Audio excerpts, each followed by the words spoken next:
RTI Live News. Ask for right.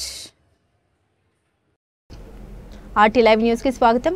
మద్యం కుంభకోణంలో దర్యాప్తు వేగవంతం అందుకుంటున్న కొద్ది మాజీ ముఖ్యమంత్రి జగన్మోహన్ రెడ్డి కలవరపడుతున్నట్లున్నారు. ఈ వ్యవహారంలో సిట్ అధికారులు నేరంతో ప్రత్యక్ష పరోక్ష సంబంధం ఉన్న వారిని అరెస్టు చేస్తుండటంతో జగన్ ఉలికి పడుతున్నారు. లిక్కర్ కుంభకోణం, జత్వాని కేసుతో పాటు ఇతర కేసుల్లో ఐఏఎస్, ఐపీఎస్ అధికారులు అరెస్టు కావడం, అధికారులు జైలుకు వెళ్లాల్సి రావడం గత ప్రభుత్వ నిర్వాహకం కాదా? అవినీతి సామ్రాట్ జగన్ రెడ్డి ముఖ్యమంత్రి అయ్యాక అక్రమ సొమ్ము రాష్ట్రంలో ఏరులై పారింది. తన ఏలుబడిలో ఏం జరిగిందో జనానికి గుర్తులేదన్నట్లుగా జగన్మోహన్ రెడ్డి వ్యవహరిస్తున్నారు. మహానాడు విజయవంతం కావడం చూసి వైసీపీ నేతలు ఓర్వలేకపోతున్నారన్నారు. విధ్వంసాలు, దహనాలు తప్ప వారికి వేరే ఆలోచన ఉండవు.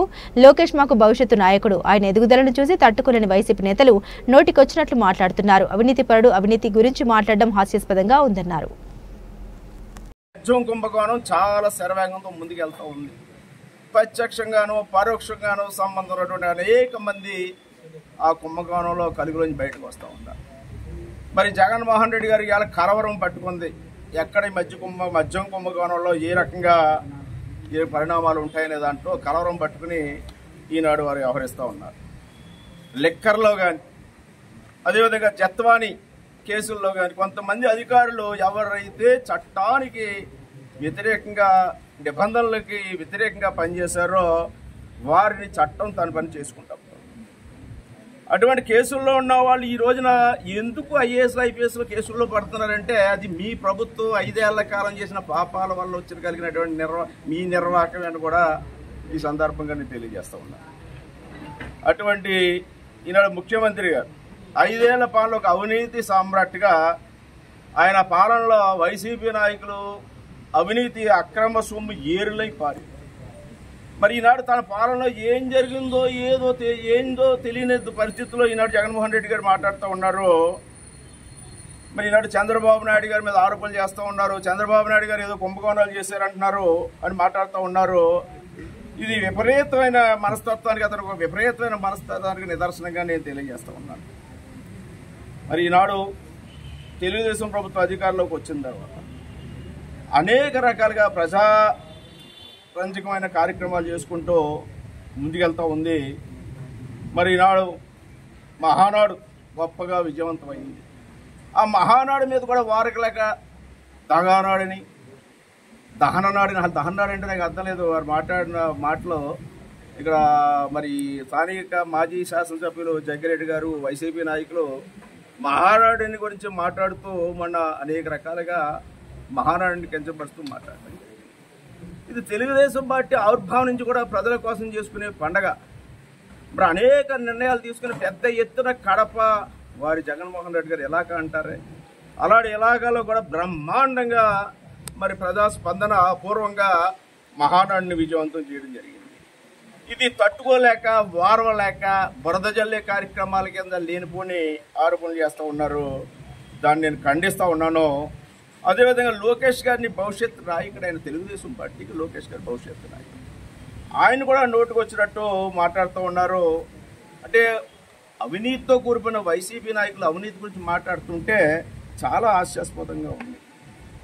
మరి రకంగా చూసుకుంటూ ఉంటే మొన్న ఈ మధ్య చూసాం గొడగట్లో ధాన్యం కొనుగోలని జరగట్లేదు, గిట్టుబాటు ధర రావట్లేదని మెర్ల సత్యనారాయణ గారి రైతుని జగన్మోహన్ రెడ్డి గారి దగ్గర తీసుకెళ్ళి మరి జగ్గిరెడ్డి గారు చేసిన కార్యక్రమాలు చూస్తూ ఉంటే మరి అది ఏ విధంగా ఉందో అలాంటి ఆరోపణలే మీరు చేసేయండి. అదే రైతుకి 3 రోజుల్లో పేమెంట్ జరిగి గిట్టుబాటు ధరకి, ప్రభుత్వ ధరకి ధాన్యం కొనుగోలు చేస్తే ఆ రైతు చేత మాట్లాడించడం జరిగింది జగన్మోహన్ రెడ్డి గారు. మరి విధంగా ఉరుసు భూముల గురించి చెప్తా 99 పైసలకు ఇచ్చేసాను. లోకేష్ గారు సవాల్ చేశారు, ఎక్కడైనా నేను 99 పైసలకి ఉరుసు భూములు ఇచ్చినట్టుగా ఉంటే, మా ప్రభుత్వం ఇచ్చినట్టుంటే నేను రాజీనామా కూడా, మంత్రి పదవికి రాజీనామా చేయడం కూడా చెప్తామని చెప్పి దాని మీద సమాధానం లేదు. మరి విద్యుత్ ఛార్జీల గురించి మీరు మాట్లాడతారు. జూన్ 12న, గత సంవత్సరం జూన్ 12న ప్రభుత్వం వచ్చిన తర్వాత ఎంతవరకు ఈ ప్రభుత్వం ఎన్డీఏ కూటమి ₹1 అయినా విద్యుత్ ఛార్జీలు పెంచిందా అని నేను అడుగుతూ ఉన్నా. గత 5 ఏళ్ల పాలనలో మీరు చేసినటువంటి నిర్వాహకములు అనేక సార్లు విద్యుత్ ఛార్జీలు పెంచారు. ఆనాడు మీరు పెంచిన విద్యుత్ ఛార్జీలు ఈనాడు ప్రజల పాలన నెత్తిన భారంగా తయారయ్యేది. ఈ ప్రభుత్వం ముందు ఏది చెప్తుందో అదే 5 ఏళ్ల కాలంలో రాబోయే జరిగిన సంవత్సరమే కాదు, రాబోయే కాలంలో కూడా ఎక్కడా విద్యుత్ ఛార్జీలు ఎన్డీఏ కూటమి ప్రభుత్వం పెంచబోదు అనే విషయాన్ని నేను స్పష్టంగా తెలియజేస్తూ ఉన్నా. మాట్లాడితే మంచిదని కోరుతూ ఉన్నాను. అదేవిధంగా వ్యక్తిగతంగా ఏదో అవినీతి మరకలు ఉన్న వైసీపీ నాయకులు, లేకపోతే అవినీతితో నిండా కూరిపోయిన వైసీపీ నాయకులు, స్థానిక మాజీ శాసనసభ్యుడు జగ్గిరెడ్డి గారు మరి నా గురించి సందర్భం వచ్చినప్పుడల్లా మాట్లాడుతూ ఉంటారు. ఏదో చికెన్ షాప్ అంటే నాకేం అర్థం కాలేదు. మరి చికెన్ షాపు ఏదో కరెంటు కోసం డబ్బులు వసూలు చేశారంట, లేదా తాకట్టు ఫైనాన్స్ కొత్తపేటలో ఏదో ఉంటే దాని మీద అది ఏదో 70,80 కోట్ల రూపాయల రూపాయలు జరిగితే దాని మీద పోలీసు అధికారులు చర్యలు తీసుకుని బాధితులకు న్యాయం చేస్తే దాని మీద కూడా లేనిపోని మరి చిల్లర ఆరోపణలు, లేదా తలా తోకాలేని ఆరోపణలు, చౌకబారు ఆరోపణలు చేస్తూ ఉన్నారు. కానీ ఇది సభ్యత కాదు. మీరు అవినీతిలో కూరుకుపోయి ఆ బురద ఏదో బండారు సత్యానందరావుకి అంటిస్తే నేను ఆ అవినీతి బురద కొంత కడుక్కుని ఆయన కూడా నా అవినీతి బురద అంటిస్తే మేమేదో పునీతులు అయిపోతాం అనుకుంటే అది కరెక్ట్ కాదు. మరి మీ అంత సంస్కారవంతంగా నేను మాట్లాడలేను, వ్యక్తిగత ఆరోపణలు చేయలేను. ఎందుకంటే మీ తండ్రి గారు నేను కూడా ఆనాడు 3 సార్లు పోటీ చేశాం. ఒక విధమైన ఈ కొత్తపేట నియోజకవర్గంలో ఒక సంస్కారంతో రాజకీయాలు నడిపాం. అది ఏదైనా ఉంటే వ్యక్తిగతమైన ఆరోపణలు కాకుండా హోందాగా వ్యవహరించాం. మరి మీ తండ్రి గారి యొక్క మరి అన్నీ మీ దగ్గర ఏమీ కనిపించట్లేదు. నేను అటువంటి విషయాల్లో ఏదైనా నిర్దిష్టంగా ఉంటే, స్పష్టంగా ఉంటే మీరు మాట్లాడిన సమాధానం. అంతే లేనిపోయిన ఆరోపణలు ఎప్పుడు పడితే అప్పుడు కనపడితే ఎవరో ఏదో చెప్తే దాన్ని పట్టుకుని మాట్లాడితే అటువంటి వాటి మీద స్పందించడం ఈ నియోజకవర్గ అభివృద్ధి కోసం, ప్రజల అభివృద్ధి కోసం చాలా భారీ మెజార్టీతోటి కొత్తపేట నియోజకవర్గ చరిత్రలో ఎన్నడూ చూడనటువంటి మెజార్టీతోటి ప్రజలు నాకు అవకాశం కల్పించారు. దానికి న్యాయం చేయడానికే నేను పాటుపడతాను తప్ప ఈ చౌకబారు ఆరోపణల మీద నేను స్పందించను. మీరు మాట్లాడేటప్పుడు అవన్నీ గుర్తెరిగి ఆధారపూరితంగా మీరు ఏదో ఉంటే మాట్లాడితే అది పద్ధతిగా ఉంటుందని తెలియజేస్తూ ఉన్నాను. ఈ విధంగా ఈనాడు మరి మహానాడు చక్కగా విజయవంతమైంది. మళ్ళా మీరు జూన్ 4న మీ ప్రాయశ్చిత్త దినోత్సవం జరుపుకోండి. వెన్నుపోటు దినోత్సవం కాదు, మీరు ప్రాయశ్చిత్త దినోత్సవం జరుపుకుంటే కనీసం ప్రజలైనా హర్షిస్తారు. పాపం వాళ్ళు చాలా తప్పులు చేశారు, ఆ తప్పుల మీద వల్ల వాళ్ళు తెలుసుకున్నారు, మళ్ళీ వాళ్ళు చేసిన తప్పుల కోసం ప్రాయశ్చిత్తం జరుపుకుంటున్నారని ప్రజలైనా కాస్త ఈ పర కన్సర్న్ చూపుతారు అని తెలియజేస్తూ మరి మహానాడు విజయవంతాన్ని కృషి చేసిన ప్రతి ఒక్కరికి, అంటే ఎక్కడి నుంచి కూడా బస్సుల్లో, ట్రైన్లలో, కారుల్లో అనేక మంది మహానాడు వచ్చి విజయవంతం చేశారు. ఆ ప్రతి ఒక్కరికి నా హృదయపూర్వక కృతజ్ఞతలు తెలియజేసుకుంటూ, నిన్నటి రోజున ముఖ్యమంత్రి మళ్ళా ఈ రోజున ఢిల్లీలో ఉన్నారు, రేపటి రోజున మళ్ళా ముమ్మడోరు వస్తూ ఉన్నారు. ముఖ్యమంత్రి అహర్హం రేంబౌళ్ళు శ్రమిస్తూ ఉన్నారు. ఏదైతే చెప్పారో అన్నీ అమలు చేస్తారు. ప్రజలకు ఏదైతే చెప్పడం జరిగిందో అవన్నీ తప్పకుండా అమలు చేస్తారు. అవన్నీ జరుగుతాయి, ప్రజలకు న్యాయం జరుగుతుంది. ఎన్డీఏ కూటమి చంద్రబాబు నాయుడు గారు, పవన్ కళ్యాణ్ గారు, మోడీ గారి యొక్క సహాయ సహకారాలతో ఈ రాష్ట్ర అభివృద్ధి కట్టుబడి ఉందని తెలియజేస్తాను. అడుగుతూ ఉన్నా.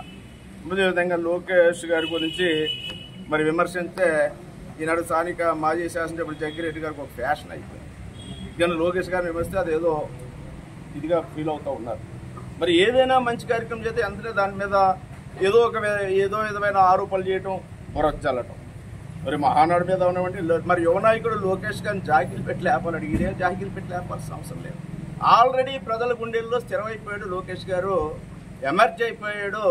ప్రజల గుండెల్లో పదిలంగా ఈనాడు లోకేష్ గారు ఉన్నాడు. మీరు వచ్చి ఈనాడు జాకీలు పెట్టి లేపి లోకేష్ గారు నాయకుడు చేయవలసిన అవసరం, ఆల్రెడీ నాయకుడిగా ఆయన ఎమర్జ్ అయిపోయాడు. ఈ రాష్ట్ర ప్రజల హృదయాల్లో ఉన్నాడు. అది ఎంతవరకు విమర్శించాలో, ఎంతవరకు డ్యామేజ్ చేయాలో సోషల్ మీడియాలో ఆయన రాజకీయాల్లోకి వచ్చిన ఒక కార్యకర్తగా రాజకీయాల్లోకి వచ్చాడని, ఒక తెలుగుదేశం పార్టీ కార్యకర్త. ఆయన మీద లేనిపోయినటువంటి దుష్ప్రచారం చేశారు. అవన్నీ కూడా తిట్టుల్లో తేలిపోయి ఈనాడు లోకేష్ గారు రాటు తేలిన నాయకుడిగా యువగలం ద్వారా కానీ మరి నాయకత్వ లక్ష్యాలు పెంపొందించుకుని ఒక గొప్ప నాయకుడిగా ఎదిగాడు అనేది ఈనాడు ప్రజలు గుర్తిస్తూ ఉన్నారు. మరి తండ్రి ముఖ్యమంత్రిగా సుదీర్ఘకాలం ఉన్నారు, తాత ముఖ్యమంత్రిగా ఉన్నారు. కనీసం తండ్రి తాత ముఖ్యమంత్రులుగా ఉన్న లోకేష్ గారి మీద కనీసం ఒక ఆరోపణ, ఒక అవినీతి మచ్చలేని నాయకుడిగా ఇవాళ లోకేష్ గారు ఉన్నారనేది నేను తెలియజేస్తా ఉన్నాను. మచ్చలేని నాయకుడు ఈనాడు లోకేష్ గారు ముఖ్యమంత్రి సుదీర్ఘకాలంగా తండ్రి గారు ముఖ్యమంత్రిగా ఉన్నా ఒక్క మచ్చ కూడా ఆయన మీద రాలేదే. అది మరి తమరు నాన్నగారు రాజశేఖర రెడ్డి గారి మీద మీది వారసత్వమే. 5 ఏళ్ల కాలం ముఖ్యమంత్రిగా ఉంటే ఆ 5 ఏళ్ల కాలానికి ఏ రకమైన సిబిఐ కేసులు లేదా జైలు జీవితాలు లేదా వేలాది కోట్ల కుంభకోణాలు వెలుగు చూశాయో ప్రజలందరికీ కూడా జగన్మోహన్ రెడ్డి గారి యొక్క ప్రస్థానం తెలియంది కాదు.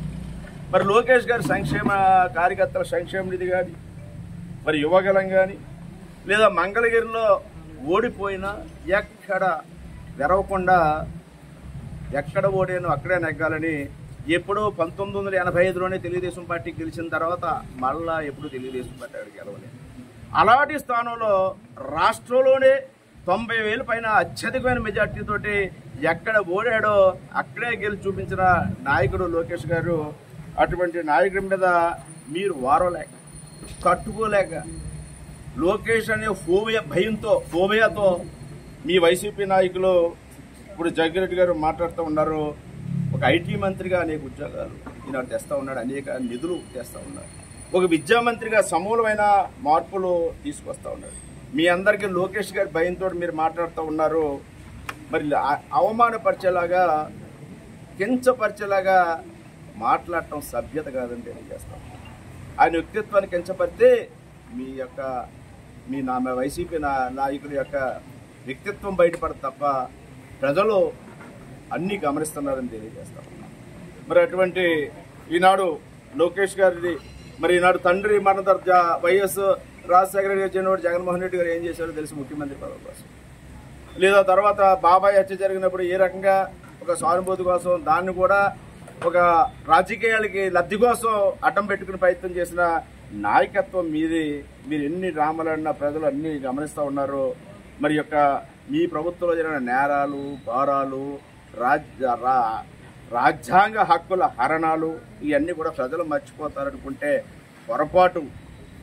గంజాయి కానీ మాదక ద్రవ్యాలు కానీ నాణ్యత లేని మద్యం కానీ అధిక ధరలకు అమ్మి మరి ఆనాడు సామాన్యులు ప్రారంభించిన ఈ యొక్క పాలన లేదా గుంతలు కూడా రోడ్ల మీద గుంతలు కూడా పోడ్చలేనటువంటి మీ పాలన, ప్రజలు కోరుకునే వైసీపీ దుర్మార్గ పాలన ప్రజలు మళ్ళా ఈ రాష్ట్రంలో రాణిస్తారంటే అది మీ అత్యాశ, అది ఒక కళ.